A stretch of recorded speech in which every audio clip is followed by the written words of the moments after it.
അഭിലാഷ, അങ്ങേയറ്റം പ്രതീക്ഷാജനകമായിട്ടുള്ള നീക്കമാണ് പുതിയ ബെഞ്ചിന്റെ ഭാഗത്തുനിന്നും.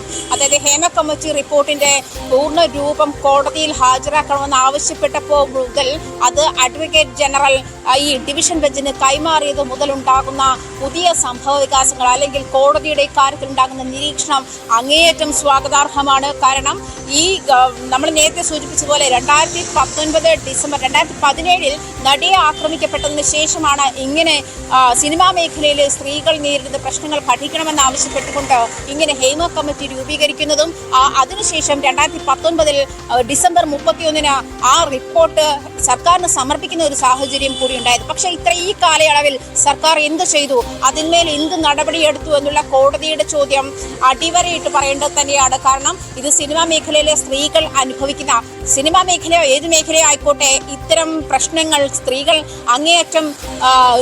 അങ്ങേയറ്റം രൂക്ഷതയോടുകൂടി തീവ്രതയോടുകൂടി അനുഭവിക്കുന്നുണ്ട് എന്ന് വ്യക്തമാക്കുന്ന ഒരു റിപ്പോർട്ട് സർക്കാരിന്റെ മുന്നിൽ ഉണ്ടായിട്ട് പോലും അതിനെ ഒരു കമ്മിറ്റിയുടെ പേര് പറഞ്ഞ്, അതല്ലെങ്കിൽ ഇവരൊരു ജുഡീഷ്യൽ ബോഡി അല്ല എന്ന് പറഞ്ഞ് തള്ളിക്കളയുന്ന, അഭിലാഷ സൂചിപ്പിച്ചതുപോലെ ആരെയൊക്കെ സംരക്ഷിക്കാൻ വേണ്ടിയിട്ട് സർക്കാർ നീങ്ങുന്നത് പോലെയുള്ള നീക്കങ്ങളാണ് ഈ കഴിഞ്ഞ ദിവസങ്ങളിൽ അടക്കം വരെ കണ്ടത്. അതിൽ എം മുകേഷ് MLA മുൻകൂർ ജാമ്യ ഹർജി വരെ അക്കാര്യത്തിലുണ്ട്. അതുവരെ വിവാദത്തിനും വിമർശനങ്ങൾക്കും ഇടയായ സാഹചര്യമുണ്ട്. ഈ ഒരു സാഹചര്യത്തിൽ പോലും അഡ്വക്കേറ്റ് ജനറൽ ഡിവിഷൻ ബെഞ്ചിന് ഈ ഹേമ കമ്മിറ്റിയുടെ സമ്പൂർണ്ണ രൂപം കൈമാറുമ്പോൾ തന്നെ ഇത്തരത്തിലൊരു നിരീക്ഷണം ഡിവിഷൻ ബെഞ്ചിന്റെ ഭാഗത്തുനിന്ന് ഉണ്ടാകുന്നത് സ്വാഗതാർഹമാണ്. മാത്രമല്ല മാധ്യമങ്ങൾക്കും പ്രത്യേകം നിർദ്ദേശം നൽകണം, ഇരകളുടെ സ്വകാര്യതയെ മാനിക്കണം എന്നും അഡ്വക്കേറ്റ് ജനറൽ സൂചിപ്പിക്കുകയുണ്ടായി. SIT ഉദ്യോഗസ്ഥർ പ്രസ് കോൺഫറൻസുകൾ നടത്തരുത് എന്നും പറഞ്ഞിട്ടുണ്ട്. മാത്രമല്ല പ്രത്യേക അന്വേഷണ സംഘത്തിന് ഈ റിപ്പോർട്ടിന്റെ പൂർണ്ണരൂപം കൈമാറുന്ന ഒരു രീതിയിലേക്ക് കടക്കുമ്പോൾ തന്നെ അതിൽ ഏകദേശം ഇരകളുടെയും പ്രതികളുടെയും അല്ലെങ്കിൽ പരാതികൾക്ക് പരിഹാരമുണ്ടാകുന്ന അത്തരം കാര്യങ്ങൾക്ക്, അത്തരം അതിക്രമങ്ങൾക്ക് നേരെ വിരൽ ചൂണ്ടുന്ന അല്ലെങ്കിൽ അത് ചോദ്യം ചെയ്യപ്പെടുന്ന സാഹചര്യത്തിലേക്ക് കോടതി അല്ലെങ്കിൽ അത് ചോദ്യം ചെയ്യുന്ന നീക്കത്തിലേക്കാണ് കോടതി മാറിക്കൊണ്ടിരിക്കുന്നത്. തീർച്ചയായും അതാണ് കോടതിയുടെ ഭാഗത്ത് നിന്നുണ്ടാകുന്ന ഏറ്റവും പ്രധാനപ്പെട്ട നിർണായകമായ ഇടപെടലുകൾ എന്ന് പറയേണ്ടത്. ഹേമ കമ്മിറ്റി റിപ്പോർട്ടിന്റെ പൂർണ്ണ രൂപം പ്രത്യേക അന്വേഷണ സംഘത്തിന് കൈമാറണം എന്നതാണ് ഇതിൽ ഏറ്റവും പ്രധാനപ്പെട്ടതായി കാണേണ്ടത്. പ്രത്യേകിച്ച് ഇത്ര നാൾ, അതായത് ഏതാണ്ട് 4 വർഷത്തിലധികമായി ഹേമ കമ്മിറ്റി റിപ്പോർട്ട് പുറത്തു വന്നിരുന്നില്ല. ആ റിപ്പോർട്ടിന്മേൽ അടയിരിക്കുന്ന സാഹചര്യമായിരുന്നു സർക്കാരിൻ്റേത്. എന്നാൽ എന്തുകൊണ്ട് നടപടികൾ ഉണ്ടായില്ല എന്ന ചോദ്യം സർക്കാരിനോട് ഹൈക്കോടതി ചോദിക്കുമ്പോഴാണ് ഈ റിപ്പോർട്ട് ഇപ്പോൾ രൂപീകരിച്ചിട്ടുള്ള പ്രത്യേക അന്വേഷണ സംഘത്തിന് കൈമാറണം എന്ന നിർദ്ദേശം വരുന്നത്.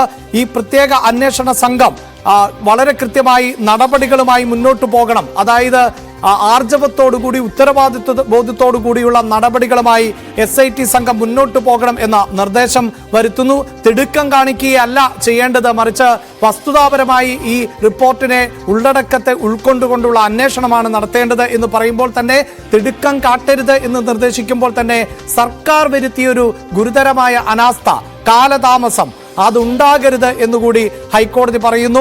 മാധ്യമങ്ങൾക്ക് പ്രത്യേകമായ നിർദ്ദേശം നൽകണം എന്ന് ഹൈക്കോടതി ആവശ്യപ്പെടുന്നുണ്ട്. അതായത് ആളുകളുടെ സ്വകാര്യതയെ കൃത്യമായി മാനിക്കണം. ഇതിൽ ഇരകൾ നിരവധിയാണ്. അവരുടെ സ്വകാര്യത സംരക്ഷിക്കപ്പെടുമെന്ന പ്രതീക്ഷയിലും ഉറപ്പിലും ആണ് ഇത്തരത്തിൽ സിനിമാ മേഖലയിലെ ചൂഷണത്തിന് എതിരായി അവർ സംസാരിക്കാൻ തയ്യാറായത്. അതുകൊണ്ട് തന്നെ ഇരകളുടെ സ്വകാര്യത എന്നത് ഇന്ത്യൻ ഭരണഘടനയനുസരിച്ചും ഇന്ത്യയുടെ നിയമ സംവിധാനങ്ങൾ അനുസരിച്ചും പരമപ്രധാനമാണ്. അത് കാത്തു സൂക്ഷിക്കുക തന്നെ വേണം എന്ന വളരെ പ്രധാനപ്പെട്ട നിർദ്ദേശം ഹൈക്കോടതിയുടെ ഭാഗത്ത് നിന്ന് ഉണ്ടാകുന്നു. ഒപ്പം പ്രസ് കോൺഫറൻസുകൾ അന്വേഷണ ഉദ്യോഗസ്ഥർ നടത്തരുത് എന്ന കർശന നിർദ്ദേശമുണ്ട്. അതായത് ഇത്തരത്തിൽ ഈ വാർത്താ സമ്മേളനങ്ങളടക്കം അന്വേഷണ ഉദ്യോഗസ്ഥർ നടത്തുമ്പോൾ പല പേരുകൾ, പല സംഭവങ്ങൾ, പല അഭ്യൂഹങ്ങൾ, സൂചനകളൊക്കെ പുറത്തു പോയേക്കാം. അങ്ങനെ സൂചനകളുടെയോ സാഹചര്യങ്ങളുടെയോ അഭ്യൂഹങ്ങളുടെയോ മുൾമുനയിൽ ആരെയും നിർത്തുന്നത് ശരിയല്ല. കുറ്റക്കാർ ആര് എന്ന് കണ്ടെത്തി ശിക്ഷിക്കപ്പെടുന്ന സാഹചര്യത്തിൽ മാത്രമാണ് അവർ യഥാർത്ഥ പ്രതികളായി മാറുന്നുള്ളൂ. അതുകൊണ്ട് തന്നെയാണ് ഈ വാർത്താ സമ്മേളനങ്ങളടക്കം പ്രസ് കോൺഫറൻസുകൾ അടക്കം നടത്തുന്നതിൽ നിന്ന് ഉദ്യോഗസ്ഥരെ കോടതി വിലക്കുകയും ചെയ്യുന്നത്. ഒപ്പം മാധ്യമങ്ങൾ അന്വേഷണ സംഘത്തിന് മേൽ സമ്മർദ്ദം ചെലുത്തരുത് എന്ന നിർദ്ദേശവും ഇപ്പോൾ വളരെ പ്രധാനപ്പെട്ടതായി ഹൈക്കോടതിയുടെ ഭാഗത്ത് നിന്ന് ഉണ്ടാവുകയാണ്. ഹൈക്കോടതി വളരെ പ്രധാനപ്പെട്ട ഇടപെടൽ ആണ് ഹേമ കമ്മിറ്റി റിപ്പോർട്ടുമായി ബന്ധപ്പെട്ട് നടത്തിയിട്ടുള്ളത്.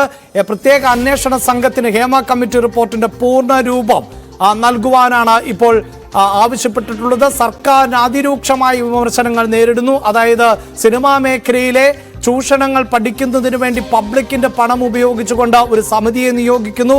ആ സമിതി അതിരൂക്ഷമായ ചൂഷണങ്ങൾ ആണ് സിനിമാ മേഖലയിൽ സ്ത്രീകളടക്കം നേരിടുന്നത്. ലൈംഗിക അതിക്രമങ്ങൾ നടക്കുന്നു, കുറ്റകൃത്യങ്ങൾ വ്യാപകമാണ് എന്ന് കണ്ടെത്തുന്നു. അങ്ങനെ ക്രൈം നടക്കുന്നു എന്ന റിപ്പോർട്ട് സമർപ്പിച്ചിട്ട് എന്ത് നടപടിയെടുത്തു എന്ന ചോദ്യം, എന്തുകൊണ്ട് നടപടിയുണ്ടായില്ല എന്ന ചോദ്യമാണ് ഉണ്ടായത്. നമ്മുടെ രാജ്യത്തെ തൊഴിൽ മേഖല ബഹുരംഗത്താൽ വലിയ തോതിലുള്ള പ്രതിസന്ധിയുടെ കടന്നു പോകുന്നത് കാണാനാവുന്നത്. ഇന്റർനാഷണൽ ലേബർ ഓർഗനൈസേഷന്റെ ഇന്ത്യ എംപ്ലോയ്മെന്റ് പ്രോജക്ട് റിപ്പോർട്ട് പ്രകാരം നമ്മുടെ രാജ്യത്തിലെ യുവാക്കളിൽ 83% പേർ തൊഴിൽ രഹിതരാണ്. 2022 ഇത് 66%. അതാണിപ്പോ 83% വർദ്ധിച്ചിരിക്കുന്നത്. ഇതൊരു ഭാഗം. തൊഴിൽ നൽകേണ്ടവർ സ്വീകരിക്കുന്ന കേന്ദ്ര സർവീസിലും